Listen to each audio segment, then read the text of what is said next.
तो चलिए शुरू करते हैं आज की वीडियो। देखिए आज की वीडियो में हम लोग क्या पढ़ेंगे, कुछ कॉन्सेप्ट है। इसको मैंने यहाँ पर लिख दिया कॉन्सेप्ट किंग। ठीक है, कॉन्सेप्ट किंग का मतलब है यहाँ पर कुछ जैसे कि क्वेश्चन इस तरह के हमको दिया गया है, तो इस तरह का अगर कोई क्वेश्चन दिया गया है तो उसको हम लोग कैसे कॉन्सेप्ट में बनाकर उसको हल कर सकते हैं। बेसिकली हम लोग एक एक टर्म को भी हल करके इसको सिंपल बना सकते हैं, लेकिन ये अगर आपके पास समय नहीं है और आपके पास बहुत ही कम समय एग्ज़ाम को देने के लिए, उसको बनाने के लिए, तो आप कॉन्सेप्ट किंग का इस्तेमाल कर सकते हैं। ठीक है, कॉन्सेप्ट किंग का कहने का मतलब है कि अगर वन प्लस वन बाई फिर 1+1/4 लास्ट टर्म जो आ रहा है, सबसे पहले जो लास्ट टर्म है उस लास्ट टर्म को जब हम इसके साथ गुना करते हैं एक के साथ, ठीक है, फिर उसी टर्म को क्या करते हैं, एक गुणित एक करते हैं। ठीक है, कहने का मतलब क्या हो रहा है, यहाँ पर 4+1 मतलब 5 आ रहा है। ठीक है, यहाँ पर 4 प्लस क्या आ रहा है, 4+1 मतलब बराबर 5 आ रहा है। ठीक है, तो जो 5 रहेगा वो क्या हो जाएगा, 4 हो जाएगा। ठीक है, यहाँ पर क्या हो जाएगा, 5/4 हो जाएगा। पहला टर्म क्या था, 4, फिर जो हम लोग जोड़ के लिखे वो क्या हो जाएगा, 5। पहली जो फार्मूला बनाते हैं ये हो जाएगा 4 गुणित 1 प्लस 1 गुणित 1। किसके लिए, जब 4 के लिए था तो 4 गुणित 1 हो जाएगा। ठीक है, यहाँ पर 4 गुणित 1, फिर यहाँ पर 1 गुणित 1। तो इस 5 को क्या लिख सकते हैं, 4 गुणित 1 प्लस 5 1 गुणित 1। ठीक है, यहाँ तक तो ठीक है। अब इसको लिख सकते हैं 5। अब यहाँ पर जो 5/4 आया है तो 4 ऊपर में चला जाएगा। ठीक है, यहाँ पर 4 ऊपर में और 5 नीचे में, तो 1+1 4/5। तो इस 5 को करते हैं यहाँ पर अब।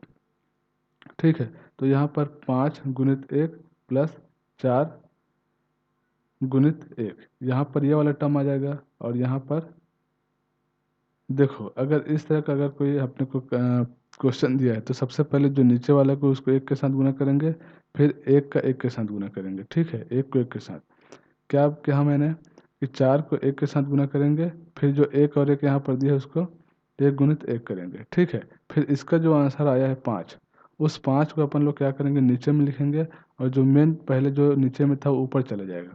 ठीक है, तो फिर 5 नीचे में रहेगा और 4 ऊपर चला गया, मतलब 5 फिर उसी एक के साथ कहाँ पर जुड़ेगा, इसके साथ।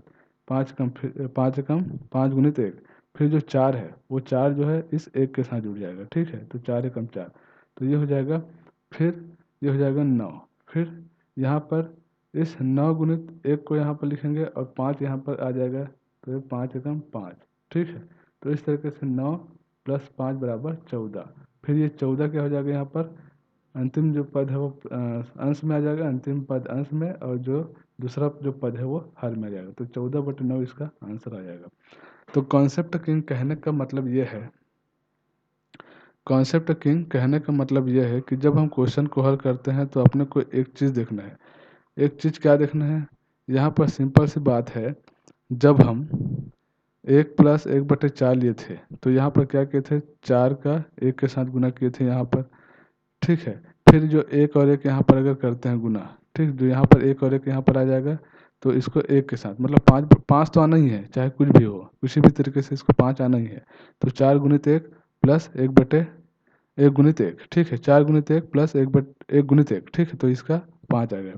फिर इसी को जब हम लोग आगे बढ़ाते हैं तो 5 गुणित 1 तो रह गए, क्योंकि ये नीचे में आ जाएगा और 4 ऊपर में चला जाएगा। ठीक है, तो ये हो जाएगा 4 गुणित 1, तो ये वाला यहाँ पर आ जाएगा। फिर जो यहाँ पर आता है 9, इसका आंसर आया था 5, फिर इसका आंसर आया था 9। 5 के लिए यहाँ पर फिर यहाँ पर जुड़ गया था, फिर 9 के लिए यहाँ पर जुड़ जाएगा 9 गुणित 1, और जो 5 है वो यहाँ पर चले जाएगा। ठीक है, तो यहाँ पर ये जो कॉन्सेप्ट है इस तरीके से हम लोग हल कर सकते हैं। ठीक है, तो अपने को आंसर क्या आया, जो आंसर आता है वो 14, वो अंतिम पद क्या हो जाता है, अंश बन जाता है, और जो उसका दूसरा जो पद है नीचे वाला ये हो जाता है हर। तो 14/9 इसका आंसर आ जाएगा। जैसे कि एक क्वेश्चन और देखते हैं ताकि आप लोग को समझ आ जाए। इस क्वेश्चन में माइनस के लिए है, तो इसको क्या कर सकते हैं, जैसे 4 गुणित 1 किए, ठीक है, इसको 4 गुणित 1 किए, फिर माइनस कर देंगे तो एक और एक तो यहाँ पर रहेगा ही, तो 1 गुणित 1, तो ये क्या हो जाएगा 3। ठीक है, ये 3 हो जाएगा। फिर इस 3 क्या हो जाएगा, ये 3 तो नीचे में रहेगा लेकिन 4 ऊपर चला जाएगा, तो 3 गुणित 1 माइनस 4 गुणित 1 हो जाएगा। ठीक है, 4 गुणित 1 यहाँ पर ट्रांसफर हो जाएगा, तो ये हो जाएगा -1। ठीक, फिर इस -1 को, -1 तो नीचे में रहेगा और जो 3 है वो ऊपर चला जाएगा, ठीक है। तो ये क्या हो जाएगा -3 -1 गुणित 1, फिर यहाँ पर माइनस, फिर ये 3 गुणित 1, तो ये क्या हो जाएगा -4, ठीक है। समझ आया यहाँ पर 4 गुणित 1 के यहाँ पर, फिर 1 गुणित 1 के, फिर जो 3 क्या था नीचे में था और 4 ऊपर चला गया था, तो 3 गुणित 1 के यहाँ पर जो आंसर आया इसको यहाँ पर लिखे 3 गुणित 1, फिर माइनस ये हो जाएगा 4, यहाँ पर ट्रांसफर 4 गुणित 1, तो -1 यहाँ पर आ जाएगा। अब -1 को फिर यहाँ पर करेंगे 1 के साथ गुना, और उसके बाद जो यहाँ पर अपने को कॉन्सेप्ट मतलब जो सेकंड पद का पहला पद, ठीक है, वो यहाँ पर लिख देंगे, तो ये क्या हो जाएगा -4। अब इसका जो हल देखते हैं, हल क्या रहता है कि अंतिम पद का अंश हो जाएगा और दूसरा पद जो है वो हर हो जाएगा, तो -4 -1 बराबर 4, तो ये हमारा आंसर आता है, ठीक है। तो इस तरीके से क्वेश्चन को हल करना है, सिंपल सी बात, ठीक। अब देखते हैं इस वाले पद में क्या है।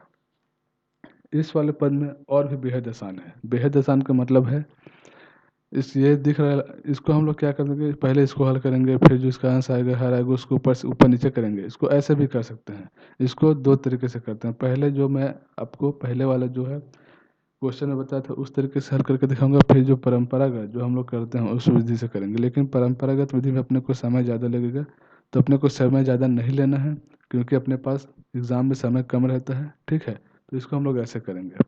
पहले जो है बेसिक जो पहले वाला में किए थे लेक्चर में, मतलब पहले जो क्वेश्चन में किए थे उसमें करेंगे, जैसे कि 2 गुणित 2, ठीक है, फिर प्लस 3 गुणित 2, यहाँ तक ठीक है। 3 गुणित 1, 1 रहेगा, सब में 1 रहेगा, ठीक है। इसमें 2 नहीं लिखना है क्योंकि सब में 1 रहेगा। जैसे कि जब भी हम सेकंड पद लिखते हैं तो सब में 1 रहेगा, चाहे कुछ भी हो जाए, ठीक है। कुछ भी हो जाए का मतलब नहीं, मतलब अगर दिया गया है अपने को हर के रूप में, अब सॉरी अंश के रूप में, तो इस स्थिति में एक जो है वो हर मतलब अंश है वो 1 के साथ ही गुना होगा, ना कि 2 के साथ गुना होगा। क्योंकि चाहे आप तिर्यक गुना करेंगे और तिर्यक गुना करने के बाद जब जोड़ेंगे तो एक ही के साथ ही गुना रहेगा तभी जुड़ेगा ना। अगर 2 के साथ रहेगा तो इसका जो है आंसर अलग ही आ जाएगा, ठीक है। तो ऐसा नहीं करेंगे अपन। तो ये जो सेकंड पद है वो 1 के साथ ही गुना रहेगा, ठीक है। तो ये हो जाएगा 4 + 3, ये हो जाएगा 7। अब जो 7 है, अब जो 7 है वो क्या हो जाएगा, इसके साथ जुड़ेगा 7 गुणित 2 यहाँ पर, ठीक है, 7 गुणित 2। अब जो यहाँ पर 2 गुणित 2 आया था वो क्या हो जाएगा, इसके साथ जुड़ जाएगा, ठीक है, 2 गुणित 2। लेकिन 2 यहाँ पर नहीं रहेगा क्योंकि 2 क्या है यहाँ पर, 2 क्या है यहाँ पर ऊपर चला गया, ठीक है। 2 क्या है यहाँ पर ऊपर चला गया, तो 2 हमेशा क्या रहेगा 1 के साथ ही जुड़े रहेगा। मैंने पहले ही बताया कि अगर यहाँ पर जब हम इसको हल करेंगे तो 7/2 आएगा, तो 2 ऊपर चला जा रहेगा पहले से और 7 नीचे में रहेगा। फिर यहाँ पर 2 गुणित 2 इस वाले कंडीशन के हिसाब से, ठीक है। तो 7 गुणित 2, फिर 2 तो हमेशा एक ही के साथ रहेगा गुना, ताकि इसके साथ जुड़ जाए। फिर 7 दूनी 14 + 2, ये हो जाएगा 16। फिर इसी कंडीशन में क्या हो जाएगा 16 गुणित 2 प्लस, फिर जो नीचे क्या आया था अपने को, नीचे जो आया था वो 7 था, ठीक है। 7 क्या हो जाएगा 7 गुणित 1, तो 16 दूनी 32 + 7, यहाँ पर क्या हो जाएगा 39, ठीक है। फिर ये 39 क्या हो जाएगा 39 गुणित 2, ठीक है, प्लस 16 गुणित 1, ठीक है। तो ये हो जाएगा 39 दूनी 78, ठीक है, प्लस 16 कम 16, तो 8 6 14 और 94, ठीक है। तो यहाँ पर जो अंतिम पद क्या है 94 + 39, ये हमारा आंसर है, ठीक है। तो इस तरीके से हम लोग जो है हल करेंगे। तो ये बहुत ही सिंपल मेथड है हल करने के लिए। अपने को अगर बनाना एग्ज़ाम में बहुत ही कम समय लेना है तो इस तरीके से हम लोग इसको हल कर सकते हैं।